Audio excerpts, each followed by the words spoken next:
บ้านเมียน่ะก็บ่เป็นหยังบ่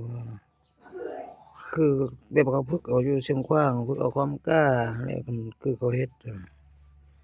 เนื้อหน้ามามีสงครามสงครามนี่คือการันใช้อันที่ก็เอาเครื่องใช้นะเครื่องใช้บ่แม่นเฮาเรียนเด้เครื่องเขาใช้ก็คือแบบตะวันตกอันนั้นแล้วที่เขาใช้เขาลองแล้วแต่เฮาต้องเอาตัวให้มันรอดซั้นว่าจ้อยเรื่องอะโอ้คันเขาตีก็ปั้นก็งับแฮงๆคือมักกะรอกมักกะลั่นน่ะบ่ดีคือเมียเขาอยู่สัญญาบุรีอยู่ติเขาก็คันก็เฮ็ดอันค่อยๆหั่นเส้นแม่จุจะดีจะแฮงเจ็บก็คือเอาไปให้เขานวดหั่นเขานวดค่อยแฮงเจ็บเพิ่นว่าแต่เขาก็บังคับให้เขาเน้นเขาบัดบ่เฮ็ด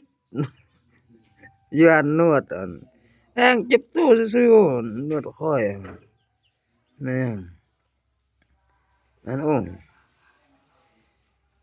ก็ที่เครื่องเขาใส่ๆๆนี่เจ็บโอ้บ่แม่นเจ็บปวดเรื่องจ้อย